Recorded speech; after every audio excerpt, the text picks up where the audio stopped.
great to have you two here, and it's great to have Mark on the line with us. Mark, okay, so when Al Gore invented the internet, and we know he invented it because he told us he did. Now, without the internet, I would not be able to get Canadian Vicodin, I'm sure. So there's some good things about the internet, but I would think this really makes it simplifies and makes it almost you can be lazy now if you're a pedophile and find your prey as well. Can humanity survive AI and all this technology that's at our fingertips? I love the question. I mean, we're getting to right to the heart when I wrote the book. The book and my message revolves around people, and people must, and we must, come to terms with their own addictions. If we're actually going to move beyond this era of big tech and social media, actually creating the narrative, our social narrative, the narrative in which we all live in, then at some point, we, human beings, need to take the narrative back. Because what's occurring is we have become the product of these companies, and they are actually funneling us, putting funnels in our way. And I'll explain what a funnel is really quickly. If you go and you watch YouTube or you watch Instagram, you actually program Instagram with your own biases to put you in a funnel. The funnels are categories that Instagram or YouTube or these other companies or Meta or X uses to actually define you. So we actually help these organizations define us by our choices, and once they define us and put us into a funnel, then their algorithms feed us all the information we like. So not only are we in a funnel, but we're watching information that we have told the algorithm we want to see. So ultimately, we are getting fed a feast of information that fits our narrative and our own biases. Okay, now Mark, this is extremely dangerous. It is. Let me jump in and see if I'm following you here, because here's what it sounds like. We do know that people that never read an opposing view, they never learn anything, and so essentially, they're going to pump the information into your head that they want you to have as children, and then they're going to make sure that you never read an opposing view. Would that be about accurate? Yes, absolutely. There is a potential for you to go through your whole life only seeing the views that fit the narrative that you have fed into your device, and also the narrative the device wanted to feed back to you. So ultimately, you're in a feedback loop, and you could actually be completely cut off from civilization. Okay, folks, now, after hearing that, go out there and have a productive day. Kim, I think, and Mark, I'm interested to get your take on this. How do we reach people that, because again, it's easier to fool someone than it is to convince someone they've been fooled. Yeah, that's... Well, sorry for jumping. Just as I was describing in the last segment about truth decay, that's our problem. If everyone's in their own funnel, then we're not going to believe someone else's fact. And we're also, because the funnels are so adamant that that particular funnel is right, then someone else's funnel couldn't possibly be right. So ultimately, the funnels are creating the hype within the individual that I call being gemmed up. Gemmed up means you're so filled with information, you're overboiling with it, and you don't have an ability to actually deal with that information, so you go in information overload. You're just spilling with all this information. But the problem is the information is one-sided, one channel. It's not all the information. It's the information you chose with your own bias to ask the computers to dish back to you. And with AI, the computers are getting better at keeping your eyeballs glued to their social app. And with the computers keeping glued to their social app, they're making a lot more money because every second you spend in that app equates to cash. So therefore, every second you spend in the app, they make more money on you. And I'm going to mean by they, I want to be very clear, the social media companies, all the companies that you give your eyeballs to. And if you're giving your eyeballs to a company that's not charging for your time and is going to advertise to you, then you are the product. Mark Stross is our guest. He's the author of Killer tech and the drive to save humanity. You won't find it in fine bookstores everywhere because there are no fine bookstores everywhere, but you'll be able to pick up a copy of the book next year. Kim, you have a question for Mark? Well, in the subject of protecting children, so we're talking about content funnels and how that can affect us as adults with how we get our information, how we share information, how we can change our beliefs. But let's also talk about Dan's original question of AI's influence on children and how easily predators can access them. So we're taking this away from the data and tech world, focusing on the user experience of the interaction or the access that predators can have to children, and how prepared are children and parents for that type of interaction? That's a lot. So, first of all, parents are not prepared for this interaction between the predator and their children. They're just not. And the reason they're not is because, Kim, you proved this in your own experiment. Kim literally de-aged herself using AI, put herself out with a social media profile as a 14-year-old, and it only took seconds before predators jumped on the new profile that was revealed to the world and were basically trying to exploit her. So the bottom line here is, no, parents are not ready for this. Absolutely. What we have to appreciate is that little children today do not have the ability to defend themselves. And we, families, also don't have the ability to defend ourselves. So why do I say that? Because with my own son, I thought that if I gave him computers and if I gave him all the tools to actually make him wise, he would actually have the willpower to use the tools in a good manner. But instead, what occurred was the tools taught him and showed him ways to actually deviate and to actually see things that titillated, and he went down different paths. So the question I ask myself is, why did my experiment fail of making him and me accountable to each other? And what I realized was, how in the world was my son and myself going to defend ourselves against thousands of programmers that their only mission is to keep mine and his eyeballs glued to a screen? And then we have the secondary issue, pornography. And I have to go here, and it might make a few people uncomfortable. But what most parents will not admit, and this is really a difficult topic, is that they don't want the pornography to go away.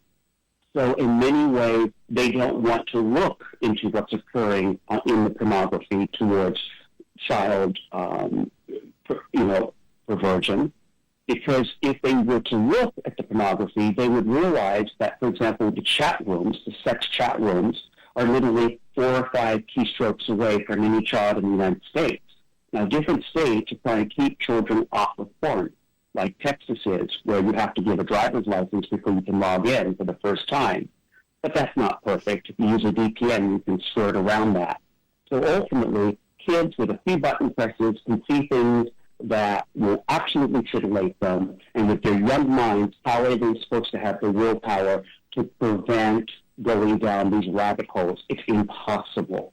And until we, as Americans, admit that the internet is too addicting, that we need to actually treat this differently, we're going to change nothing, because none of us are willing to admit how addicted we all are.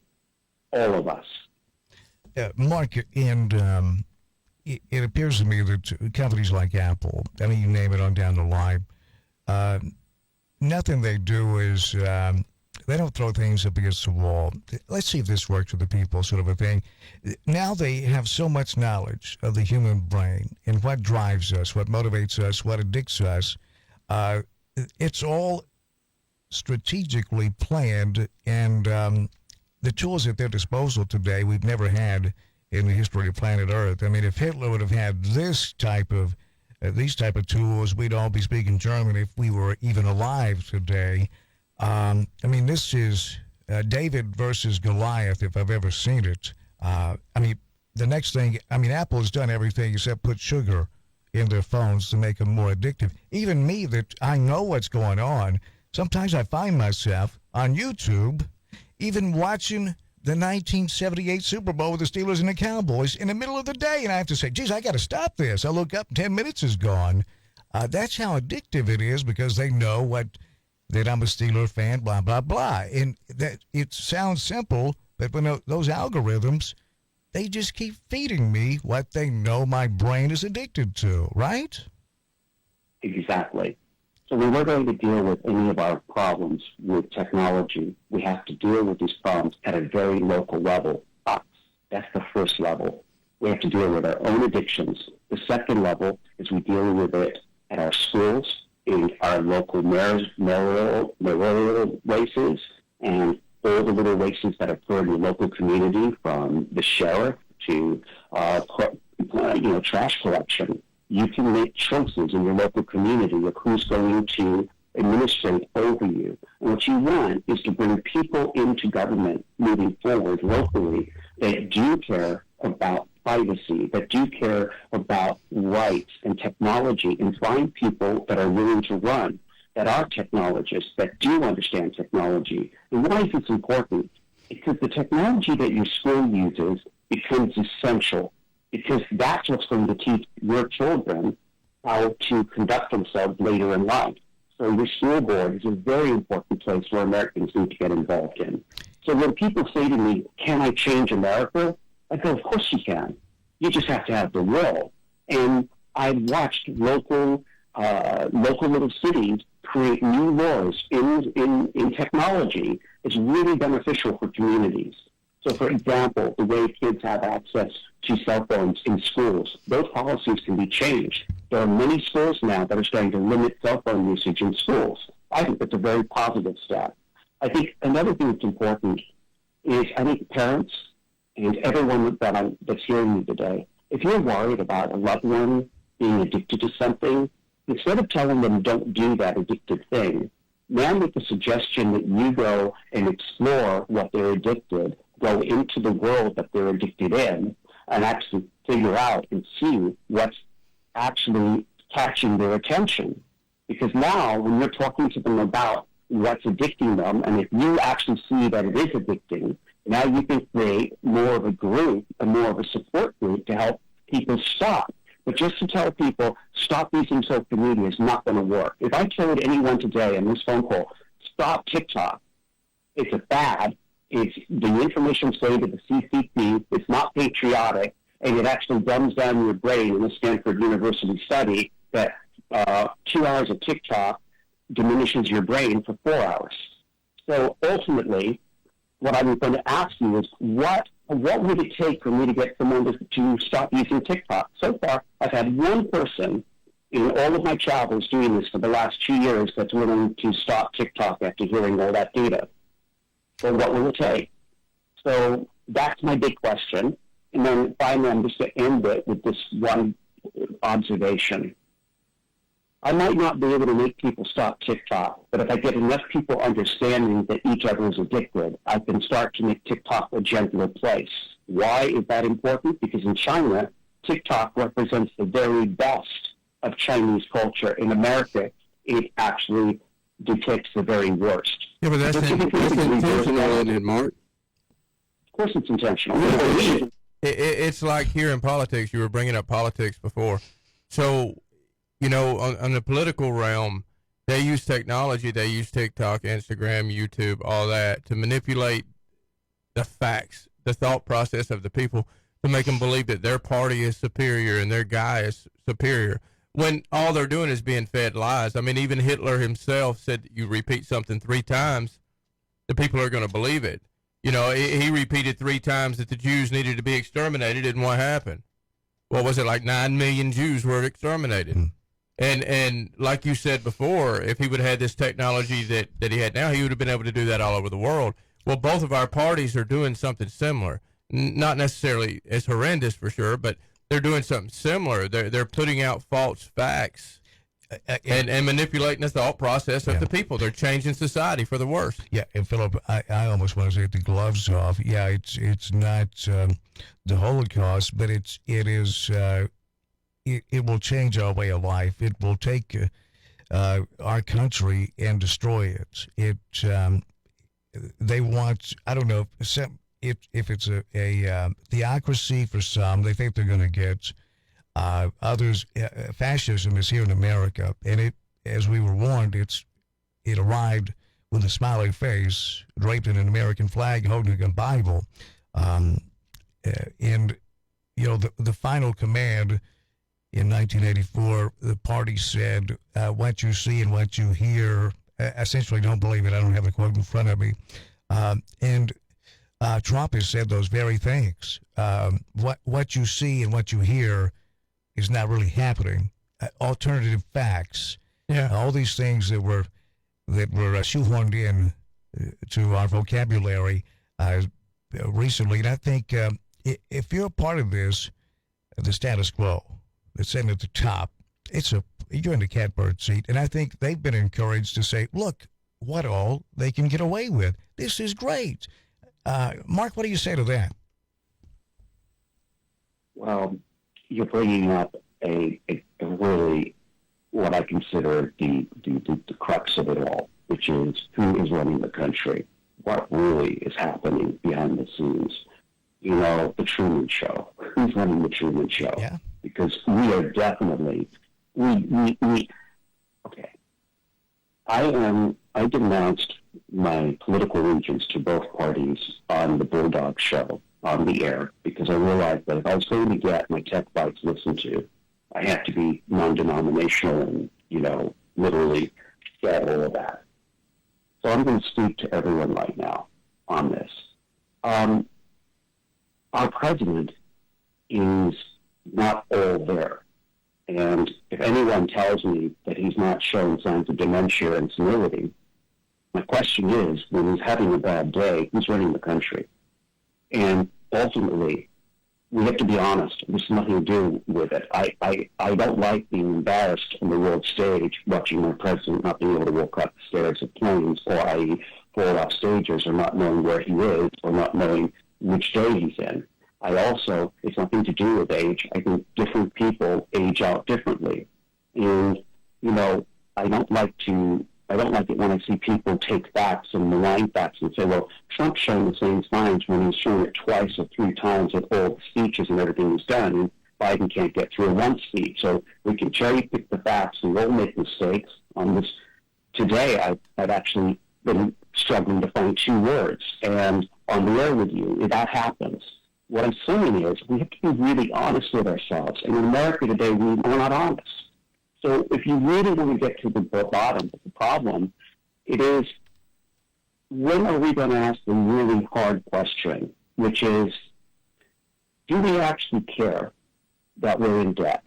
Do we actually care that we have kids dying on the streets of drug overdoses? Do we actually care that we have open borders and people are just streaming through the borders? And that's on video. It's not me just saying it. And I live in Texas, and if you speak to the ranchers that are by the border, they're under attack every single day. Those borders are porous.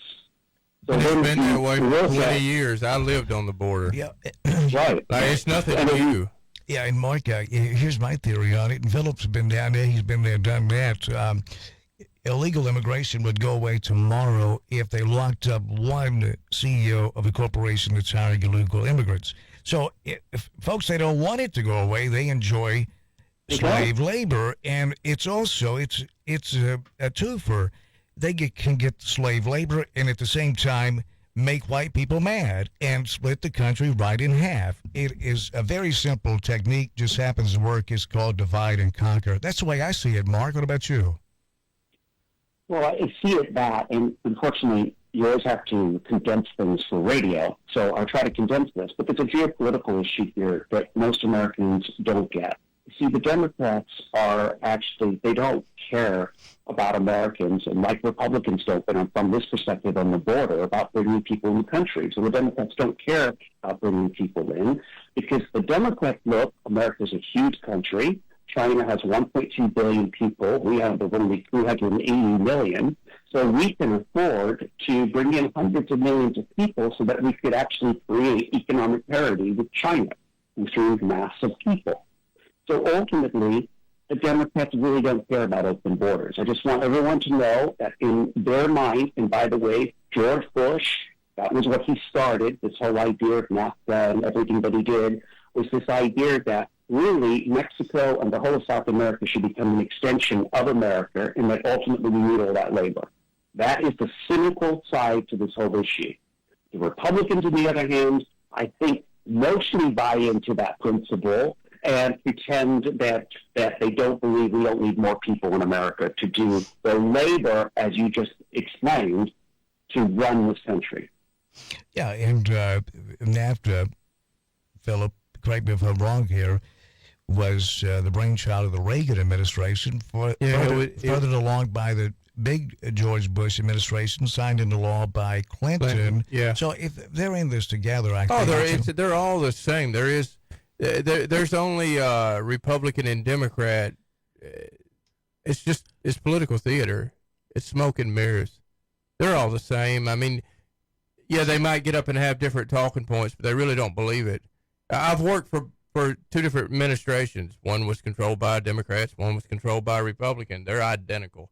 I've seen the inner workings, the behind closed door conversations. I've had the orders passed to me. They don't care. They don't care at all. They care about manipulating their base and making money and having sex with children for the most part. That's just the truth. That's just amazing. Mark, can you hold on for a couple minutes? You have time? I do. I am totally available to you today. Awesome. Yeah, Kim. Thanks for lining this up. Oh, for sure. Mark's amazing. I'm glad he could be here. I'm excited to talk more about the intentionality behind these tech platforms and where the responsibility lies, not only in protecting Americans, but specifically children. Absolutely.